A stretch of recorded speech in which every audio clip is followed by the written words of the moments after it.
문무대학살 6번째. 1980년 광주에서 그 학살을 자행하고도 1981년 문무대에서 학살하여 고려대학교, 의국어대학교 제적 159명을 합니다. 그리고 82년부터 84년까지 강제 징집 1121명을 하고, 그리고 그 중에 6분은 의문의 죽음을 당합니다. 그 6번째입니다. 괜찮아요. 깊이 빠르게 해줘요.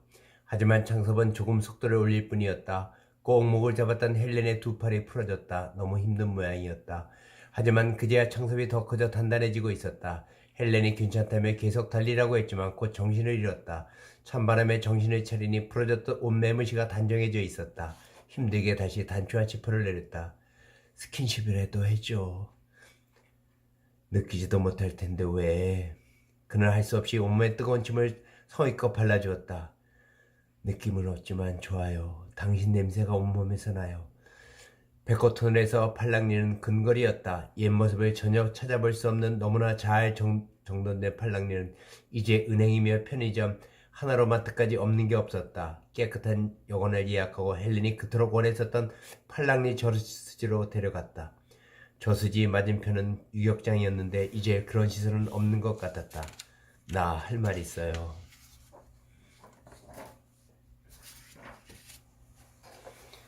B. 밤의 저수지는 칠흑 같았다. 하늘만 크고 작은 별들이, 어떤 별무리에는 아주 미세한 별들이 점점점 점모임으로 모양내고 있었다.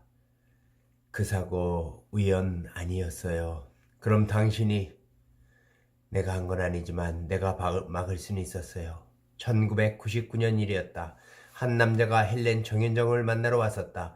정보부의 해외 담당이라는 직책이 특이했다. 저희가 난처한 입장에 처해서 도움을 요청하러 왔습니다. 전 제대한 지 오래됐잖아요. 팀장님의 사격 솜씨는 아직도 전설입니다. 돌아가세요. 난 아무런 관심도 없습니다. 이창섭 씨 일입니다.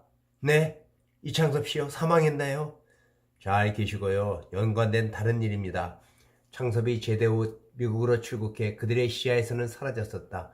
어느 쪽에서 보냈는지 이창섭이란 한국인이 저격을 당했는데 그의 한 시절 이력이 요주의 인물이어서 그들의 관심을 끌었었다. 그의 스토리가 관심을 끄는 부분이 있어서 그들은 함은정과 태역소령 정현정을 조사했다. 정현정 예비역소령은 미혼모였지만 무난했다. 하지만 함은정은 학창시절 요주의 인물인 특수학변자 이청석과 연인이면서 부유한 남친을 따로 두고 있었다. 경제적으로 어려웠던지 학내 뿌락질을 한 기록도 있었다. 진위가 파악되지 않은 첩보는 함은정이 이창석과 미국으로 갈 때 부유한 남친은 김동성의 애를 임신 중이었다는 것이었다. 한술 더 떠 영문은 모르지만 제이슨이라는 전직 미국 정보요원과 창섭은 2단 신도가 되어 유럽에서 컨설팅 업체를 한다는 것이었다. 그럭저럭 해외 정보팀은 관심사로 파일했다. 제이슨이 먼저 컨설팅 업체를 차렸고 얼마 뒤 이창섭이 저격을 당했을 때 그가 구치라고 자신의 오른쪽 어깨에 심한 부상을 당했었다. 그 뒤 창섭은 2단에 참여하게 되었고 제이슨의 컨설팅 업체의 실행자가 되었다. 컨설팅. 말이 좋아 컨설팅이지 사실은 살인 청부업이었다. 전 세계에 퍼져있는 제이슨의 전직 동료들이 이를 가져왔고 워낙 눈이 좋아 군대 시절에도 사격 선수였던 창섭이 아주 잘 처리했다. 몇 번의 사업이 진행된 후 창섭은 가학 증세를 일으키는 것 같았다. 상대편을 간단히 해결하면 될 걸 너무 쇼킹하게 해결했다. 제이슨이 걱정했지만 오히려 그것이 더 많은 오더를 일으켰다. 고객들은 창섭의 방식이 더 사업적으로 효과적이었다. 결국 끔찍한 동양인은 여러 쪽의 시선을 감당해야 했다. 이미 가족은 기록에서 사라져 있었다. 하지만 한국의 정보부는 이창섭의 특이한 경력 때문에 그의 주변을 확보할 수 있었다. 거래를 했다. 국내에 당신의 가족을 지켜주겠소. 북의 과학자가 홍콩을 통해 망명할 건데 실패하면 당사자를 저격하시오. 창섭은 오케이 했다. 정보부의 담당자는 런던까지 날아와 창섭을 직접 만났다. 느리고 둔한 사람인데 어떻게 정보요원이 된지 궁금했다. 결국 실적부진으로 연말이면 끝인 그였다. 마지막 허름한 동아줄을 꼭 붙잡고 싶은 모양이었다. 북의 과학자 건은 정보부로서는 애매했다. 본인의 의사가 분명하지 않았다. 가족 때문인 것 같았다. 홍콩 과학자대에 오는 것은 분명했다. 창섭과 제이슨은 최대한의 네트워크를 가동했다. 제이슨의 전직 동료가 북경에 우산을 폈다.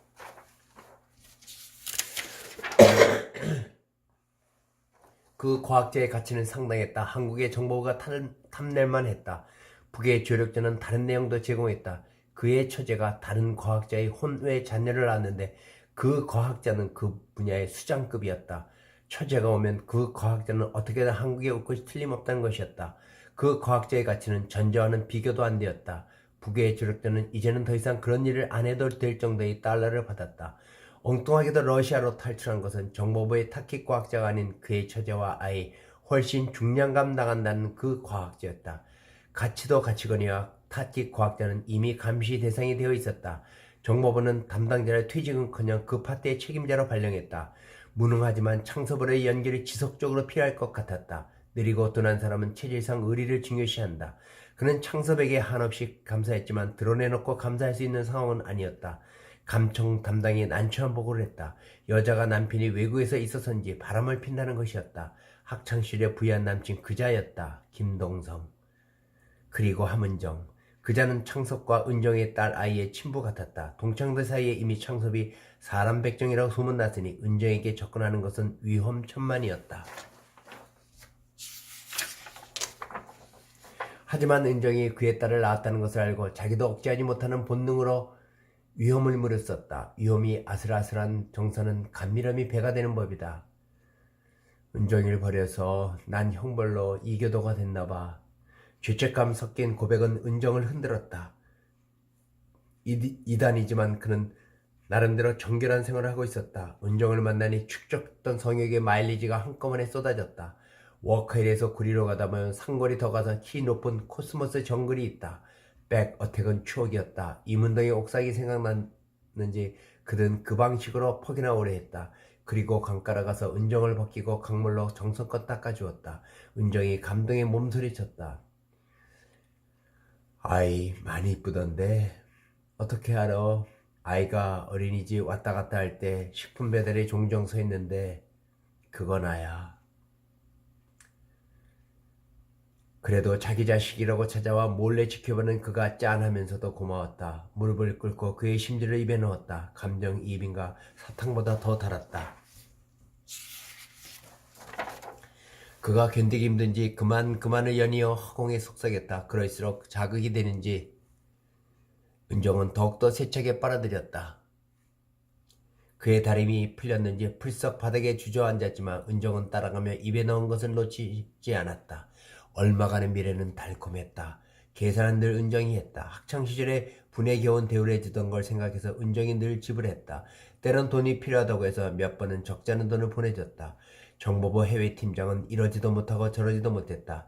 창섭의 은공을 생각하면 상대편을 혼내주고 싶었지만 그의 상태가 그럴 필요도 없을 것 같아 기다리기로 했다. 그는 이창섭과는 다른 2단 종교에 심취해 있었고 암말기였다. 면밀한 조사는 드러내면 모두 치부다. 특히 2단 종교란 자들의 치부는 거의 잔악이다. 김동성을 끌어들인 2단의 중앙은 그에게 재정위원이란 감투를 주고 그의 아버지의 재산까지 훑었다. 제법 큰돈이었다. 전직 장성과 전직 교수인 그의 부모는 연금도 차압될 정도로 극심한 피해를 입고 있었다. 자식을 아주 안 보는 정도가 아니라 2단에 빼앗긴 연금을 찾기 위해서 아들을 상대로 재판을 하고 있었다. 동성은 2단 본부에 하소연했지만 돌려주기는커녕 이승에서의 헌신은 하늘에서의 몇 겁의 보답인 상급이 기다린다며 인내를 강조했다. 언젠 하영지에서 김동성으로 이름을 바꾼 걸까?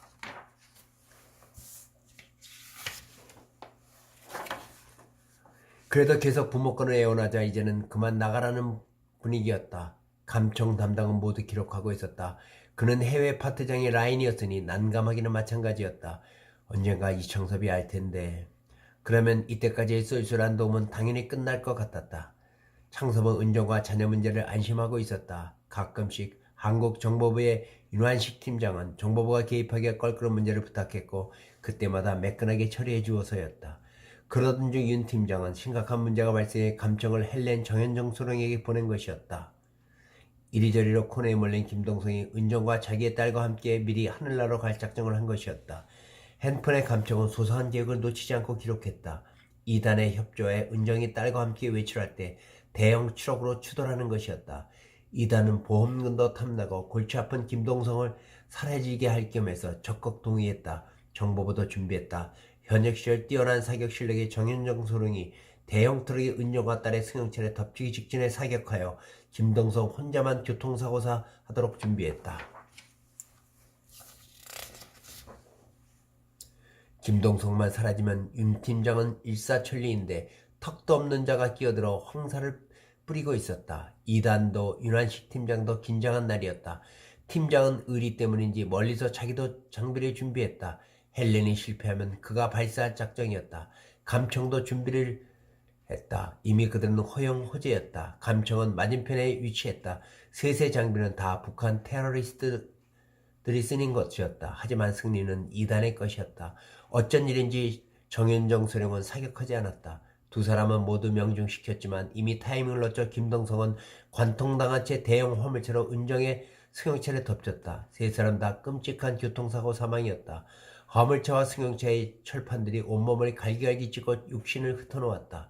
헬렌총의 고성능 망원렌즈는 마지막 순간에 은정이 자기 몸으로 딸이 아닌 아들을 덮는 것을 보았다.